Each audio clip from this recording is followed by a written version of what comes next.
Assalamualaikum warahmatullahi wabarakatuh. Yang terhormat Ibu Eriska Ginalita Dwi Putri SHMH, selaku dosen pengampu mata kuliah Hukum Kekayaan Intelektual, kami dari kelompok 1 akan mempresentasikan hasil diskusi kami, yaitu sengketa pelanggaran hak paten Nokia Teknologi versus PT Vivo Mobile Indonesia. Kelompok kami terdiri dari 10 orang, yaitu saya sendiri, Nur Kurnia Awali Fazrin sebagai moderator, dan rekan saya ada Nesti Tria, Bunga Ananda, Raisya Aulia, Siva Sofiatul, Salsabil Putri, Desti Nurlitasari, Nabila Putri, Cahya Ramadhani, dan Anissa Putri.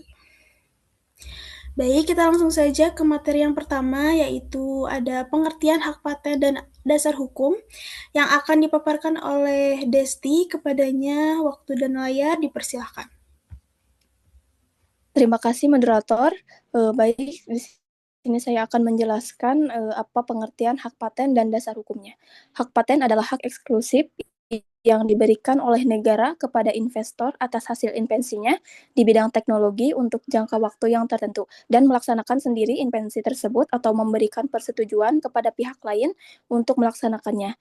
Dan dalam hal ini juga guna melindungi penemu agar dapat mengontrol penggunaan invensinya dan mendapatkan keuntungan.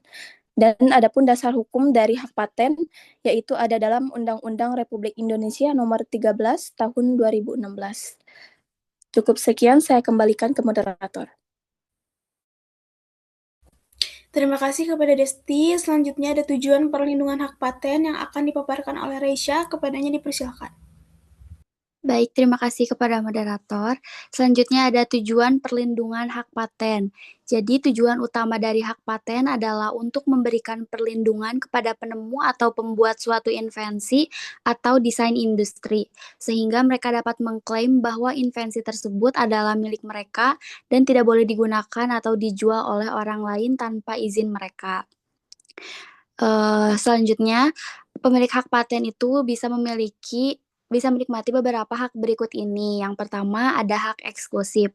Hak eksklusif artinya hak untuk menggunakan, menjual, dan mengkomersialisasikan invensi yang dipatenkan. Dua, perlindungan hukum. Pemegang hak paten diberikan rasa aman dengan perlindungan hukum jika invensi yang dipatenkan digunakan atau dijual oleh orang lain tanpa izin mereka. Tiga, penghargaan.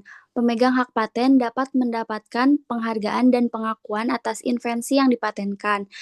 Keempat, keuntungan finansial. Pemegang hak paten dapat memperoleh keuntungan finansial dari penjual atau lisensi invensi yang dipatenkan. Dan yang terakhir atau kelima, inovasi dan kreativitas. Hak paten dapat memberikan insentif bagi penemu atau pembuat untuk terus mengembangkan invensi atau desain yang mereka miliki, sehingga dapat meningkatkan inovasi dan kreativitas dalam berbagai bidang. Sekian saya kembalikan kepada moderator. Terima kasih kepada Reisha. Selanjutnya latar belakang kasus Nokia Teknologi versus PT Vivo Mobile Indonesia yang akan dipaparkan oleh Nesti. Kepadanya dipersilahkan. Baik, terima kasih kepada moderator. Selanjutnya di sini saya akan menjelaskan tentang latar belakang kasus Nokia versus Pipo. Kasus Nokia versus Pipo berawal dari sengketa hak paten di bidang teknologi telekomunikasi seluler. Nokia merupakan perusahaan teknologi global yang memiliki banyak paten penting terkait standar jaringan komunikasi, khususnya teknologi 4G dan 5G yang digunakan secara luas pada perangkat telepon seluler. Sebagai pemegang hak paten, Nokia memiliki hak eksklusif untuk memberi izin atau lisensi kepada pihak lain yang ingin menggunakan teknologi tersebut dalam produk komersial. Di sisi lain, Pipo sebagai produsen smartphone internasional memproduksi dan memasarkan perangkat yang menggunakan teknologi jaringan seluler tersebut di berbagai negara termasuk Indonesia. Permasalahan muncul ketika Nokia menilai bahwa Pipo telah menggunakan teknologi yang dipatenkan tanpa memperoleh lisensi resmi. Nokia menyatakan bahwa sebelum menempuh jalur hukum telah dilakukan upaya negosiasi lisensi paten antara dua belah pihak. Namun, proses negosiasi tersebut tidak mencapai kesepakatan terkait nilai dan ketentuan lisensi. Akibat kegagalan negosiasi tersebut, Nokia menilai hak patennya telah dilanggar dan mengalami kerugian secara ekonomi. Atas dasar itu, Nokia mengajukan gugatan perdata ke Pengadilan Negeri Jakarta Pusat terhadap perusahaan-perusahaan yang terkait dengan distribusi dan pemasaran produk Pipo di Indonesia. Dalam gugatannya, Nokia menuntut ganti rugi dengan nilai mencapai sekitar 2,3 triliun serta meminta pengakuan atas pelanggaran hak paten yang diklaim. Masing-masing gugatan diminta ganti rugi sebesar 597 miliar atas kerugian material yang diderita Nokia Nokia akibat perbuatan pelanggaran paten. Sengketa ini menjadi penting karena tidak hanya melibatkan kepentingan bisnis dua perusahaan besar, tetapi juga menunjukkan bagaimana pelindungan hak paten ditetapkan dalam praktik, khususnya dalam penggunaan teknologi standar global di Indonesia, di industri telekomunikasi. Cukup sekian, saya kembalikan kepada moderator. Terima kasih kepada Nesti. Selanjutnya, kronologi atau duduk perkara yang akan dipaparkan oleh Siva, kepadanya dipersilakan. Terima kasih moderator. Yang selanjutnya itu ada kronologi atau duduk perkara. Nah, kasus ini bermula ketika Nokia selaku pemegang paten atas teknologi pensinyalan informasi modulasi tambahan untuk akses paket hubungan turun kecepatan tinggi atau juga disebut HSDPA dengan nomor paten sekian menuduh PT Pipo Mobile Indonesia telah menggunakan teknologi tersebut tanpa izin. Nokia mengklaim bahwa produk-produk Pipo yang beredar di pasar Indonesia mengimplementasikan fitur 64QAM yang merupakan bagian esensial dari paten mereka. Nokia menuntut penghentian penjualan dan ganti rugi atas dugaan pelanggaran tersebut. Sebelumnya, produk Pipo berada di bawah lisensi Nokia melalui perjanjian dengan Pipo Mobile Communication. Namun, perjanjian perpanjangan lisensi tidak tercapai sehingga ponsel yang diproduksi setelahnya dianggap tidak berlisensi. Karena tidak tercapai kesepakatan, sengketa kemudian dibawa ke pengadilan niaga pada Pengadilan Negeri Jakarta Pusat. Sekian saya kembalikan moderator. Terima kasih kepada Siva. Selanjutnya analisis putusan nomor 18 garing PDT Sus Paten garing 2022 garing PN Niaga Jakarta Pusat. Next. Selanjutnya fakta hukum yang akan dipaparkan oleh Anissa Putri, kepadanya dipersilakan. Baik, terima kasih kepada moderator. Di sini saya akan menjelaskan mengenai fakta hukum. Dalam pemeriksaannya, Pengadilan Niaga Jakarta Pusat tidak memeriksa pokok perkara pelanggaran paten karena menilai gugatan penggugat cacat secara formil. Majelis Hakim berpendapat bahwa terdapat ketidakjelasan dan ketidakpatenan kedudukan para pihak atau legal standing serta hubungan hukum antara tergugat di Indonesia dengan pemilik dan pengguna utama teknologi yang dipersoalkan. Oleh karena itu, gugatan dinyatakan tidak dapat diterima. Lalu yang kedua ada sebagai akibat hukum dari putusan tersebut, Nokia tidak memperoleh pemeriksaan substantif atas klaim pelanggaran paten dan penggugat dihukum untuk membayar biaya perkara. Dengan demikian, perkara berakhir pada aspek formil tanpa adanya penilaian apakah benar telah terjadi pelanggaran hak paten sebagaimana yang didalilkan. Mungkin cukup sekian, saya kembalikan kepada moderator. Terima kasih kepada Anissa Putri. Selanjutnya pertimbangan hukum hakim. Yang pertama yaitu eksepsi gugatan kabur. Majelis Hakim menilai bahwa gugatan penggugat tidak kabur karena telah memenuhi syarat formil suatu gugatan. Gugatan telah memuat identitas para pihak secara lengkap, dasar hukum yang jelas yaitu pasal 19 ayat 1 Undang-Undang Nomor 13 Tahun 2016 tentang paten, serta posita dan petitum yang saling berkaitan. Oleh karena itu, gugatan dapat dipahami maksud dan tujuannya sehingga eksepsi tergugat mengenai obscure libel dinyatakan tidak beralasan dan ditolak. Yang keduanya, eksepsi salah pihak atau error in persona. Majelis Hakim menolak eksepsi salah pihak ini yang diajukan oleh tergugat. Menurut majelis, penentuan pihak yang digugat merupakan hak penggugat. Selain itu, untuk menilai apakah PT Vivo Mobile Indonesia memiliki hubungan hukum dengan Vivo Mobile Communication Community Limited, diperlukan pembuktian yang masuk ke pokok perkara. Oleh karena itu, eksepsi ini tidak dapat diputus pada tahap awal dan harus dikesampingkan. Selanjutnya, pemeriksaan pokok perkara.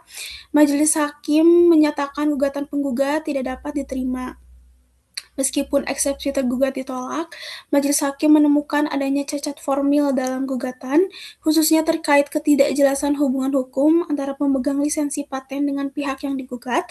Ketidakjelasan tersebut menyebabkan gugatan tidak memenuhi syarat untuk diperiksa lebih lanjut sehingga majelis tidak memasuki pemeriksaan substantif mengenai ada atau tidaknya pelanggaran paten. Selanjutnya, substansi pelanggaran paten. Majelis hakim tidak mempertimbangkan substansi pelanggaran paten karena gugatan dinyatakan tidak dapat diterima secara formil, maka majelis tidak menilai apakah paten penggugat merupakan paten esensial, apakah teknologi dalam produk tergugat menggunakan paten tersebut, maupun apakah telah terjadi pelanggaran hak paten sebagaimana yang didalilkan penggugat. Selanjutnya, next. Gugatan rekonvensi. Gugatan rekonvensi dinyatakan tidak dapat diterima.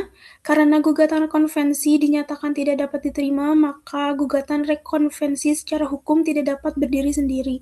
Akibatnya, substansi gugatan balik tersebut tidak dipertimbangkan lebih lanjut oleh majelis hakim. Selanjutnya, terakhir, biaya perkara. Penggugat dihukum untuk membayar seluruh biaya perkara. Berdasarkan ketentuan hukum acara perdata, pihak yang gugatannya tidak dapat diterima wajib menanggung biaya perkara. Oleh karena itu, majelis hakim menghukum penggugat untuk membayar seluruh biaya perkara yang timbul dalam perkara OQO. Next. Nah, selanjutnya pasal yang digunakan yaitu Undang-Undang Nomor 13 Tahun 2016 tentang Hak Paten yang akan dipaparkan oleh Salsabil. Kepadanya dipersilakan. Baik, terima kasih moderator.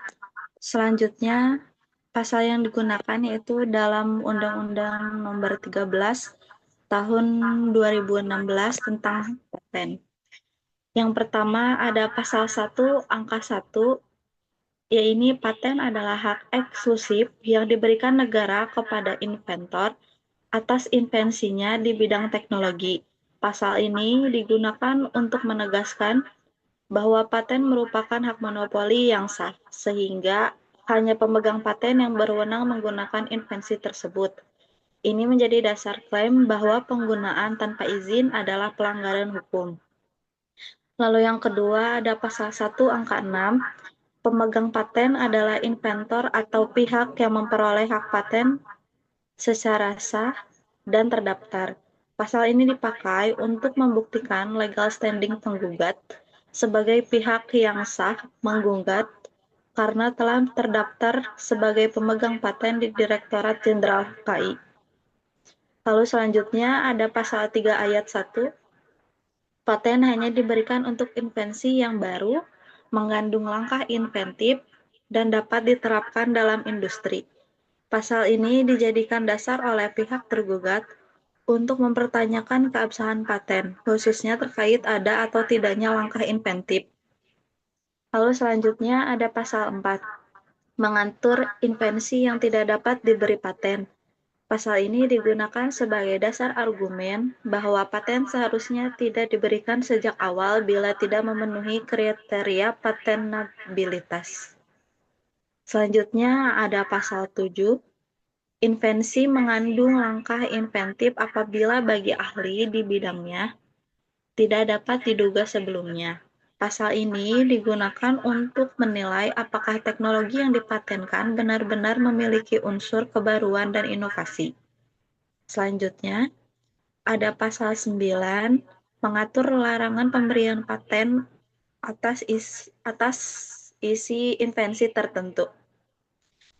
Pasal ini digunakan sebagai dasar hukum untuk permohonan penghapusan paten melalui putusan pengadilan. Selanjutnya ada pasal 19 ayat 1 huruf A. Pemegang paten berhak melarang pihak lain tanpa izin untuk membuat, menggunakan, menjual, mengimpor, menyewakan, atau menyediakan untuk dijual produk yang dipatenkan. Pasal ini digunakan untuk pelanggaran paten karena tergugat dianggap memproduksi dan menjual produk yang mengimplementasikan paten tanpa izin. Selanjutnya ada pasal 25 ayat 4. Klaim paten harus diungkapkan secara jelas dan konsisten serta didukung deskripsi. Pasal ini digunakan untuk menyerang cacat klaim paten serta ketidakkonsistenan terjemahan dan perumusan klaim. Selanjutnya ada pasal 130 huruf B. Paten dapat dihapus berdasarkan putusan pengadilan apabila seharusnya tidak diberikan. Pasal ini menjadi dasar hukum gugatan penghapusan paten oleh pihak yang dirugikan. Selanjutnya ada pasal 143 ayat 1. Pemegang paten berhak mengajukan gugatan ganti rugi ke pengadilan niaga. Pasal ini memberikan dasar hukum bagi penggugat untuk menuntut ganti rugi akibat pelanggaran paten. Lalu yang terakhir ada pasal 160 mengatur sanksi atas pelanggaran paten. Pasal ini digunakan untuk menegaskan bahwa tindakan tergugat memiliki konsekuensi hukum baik perdata maupun pidana. Sekian dari saya kembalikan kepada moderator.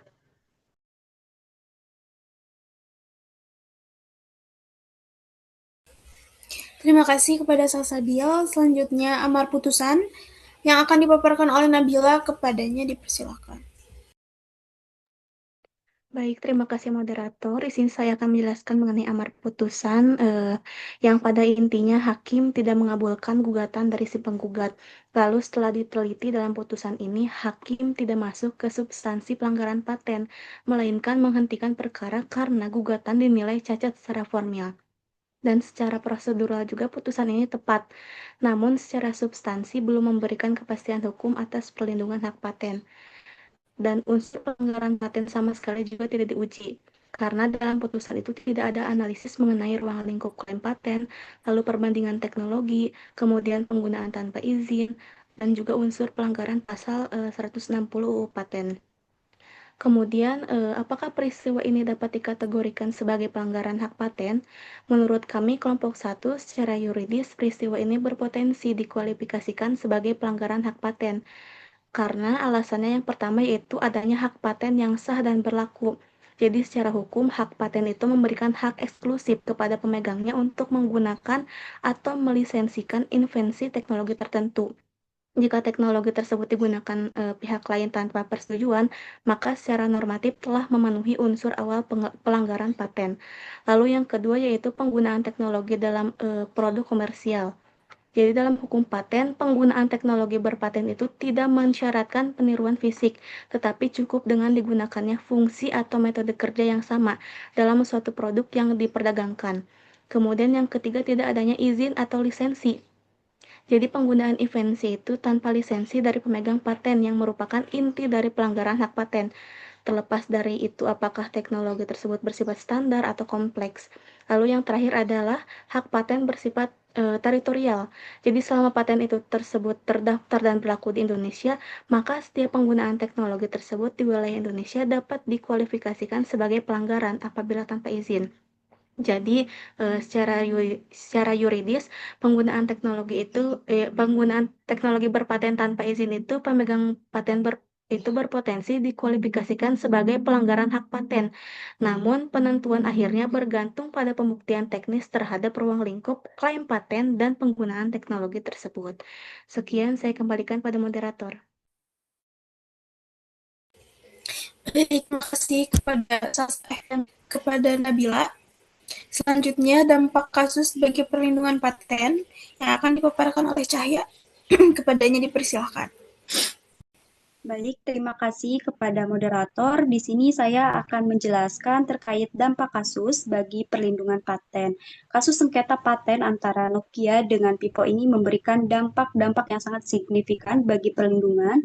Dan di sini ada beberapa hal yang perlu digarisbawahi. Yang pertama yaitu dampak terhadap pengakuan nilai paten teknologi esensial atau SIP.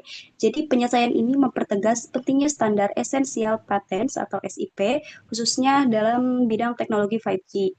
Pipo sepakat untuk membayar royalti kepada Nokia, termasuk pembayaran susulan secara catch-up payments untuk menutupi periode sengketa sejak tahun 2021. Hal ini menunjukkan bahwa perusahaan manufaktur besar mengakui nilai ekonomi dan hukum dari penemuan fundamental dalam teknologi seluler. Lalu yang kedua, dampak terhadap stabilitas pasar industri. Jadi dampak yang ditimbulkan terhadap stabilitas ekosistem ekonomi industri ini, yaitu kesepakatan ini menciptakan lingkungan industri yang lebih stabil bagi perkembangan 5G. Dengan berakhirnya semua tuntutan hukum, kedua perusahaan dapat fokus pada inovasi tanpa bayang-bayang sengketa hukum yang berkepanjangan. Hal ini juga memberikan kepastian bagi konsumen mengenai ketersediaan produk di pasar internasional, terutama di kawasan Eropa. Lalu yang ketiga, penegakan hukum sebagai alat negosiasi. Jadi bagi sistem hukum Indonesia, salah satunya dalam sistem hukum HKI, kasus ini menjadi rujukan penting dan berdampak besar dalam menangani sengketa paten teknologi tinggi. Lalu yang selanjutnya ada berdampak terhadap standarisasi lisensi global. Standarisasi global di sini yang dimaksudkan yaitu keberhasilan Nokia dalam menyelesaikan sengketa dengan Pipo, menandai berakhirnya siklus pembaruan lisensi ponsel pintar utama bagi Nokia. Dampaknya bagi perlindungan paten adalah terciptanya standar baru dalam skema lisensi silang, atau biasa disebut dengan cross licensing yang adil, wajar, dan non-diskriminatif terhadap FRAN. Dan yang terakhir yaitu dampak terhadap efektivitas perlindungan paten. Nah, jadi perlindungan paten dalam kasus sengketa antara Nokia dengan Pipo ini terbukti efektif secara signifikan bagi beberapa perusahaan termasuk di bidang seluler yang berpuncak pada penyelesaian global yang menguntungkan dan pengakuan portofolio patennya. Mungkin sekian, saya kembalikan ke moderator. Terima kasih kepada Cahya. Selanjutnya relevansi kasus dengan Haki akan dipaparkan oleh Bunga. Kepadanya dipersilakan. Baik, terima kasih moderator atas kesempatannya. Di sini saya akan menjelaskan mengenai relevansi kasus Nokia ini dengan HKI. Nah, sengketa antara Nokia dan PT Vivo Mobile Indonesia itu sangat relevan dengan hukum kekayaan intelektual karena berfokus pada pelanggaran hak paten atas teknologi komunikasi yang bersifat standar esensial paten, di mana Vivo diduga menggunakan invensi transmisi sinyal milik Nokia tanpa izin atau kesepakatan lisensi. Nah, secara hukum, kasus ini menguji penerapan pasal 16 Undang-Undang Nomor 13 Tahun 2016 tentang paten mengenai hak eksklusif pemegang paten serta prinsip FRAN atau singkatan dari Fair, Reasonable, and Non-Discriminatory dalam penentuan royalti yang bertujuan untuk menyeimbangkan perlindungan hak ekonomi bagi inovator dengan keberlangsungan kompetisi sehat di industri perangkat seluler Indonesia. Mungkin cukup sekian yang dapat saya sampaikan. Saya kembalikan kepada moderator.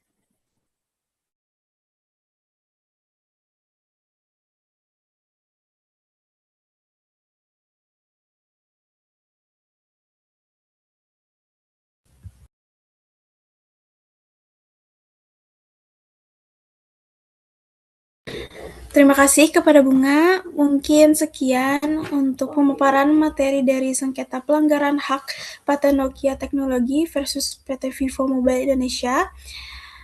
Demikianlah presentasi dari kelompok kami. Terima kasih kepada Ibu Eriska Ginalita Dwi Putri SHMH yang telah memberikan kami kesempatan untuk presentasi. Juga terima kasih kepada presentator yang sudah memaparkan materinya.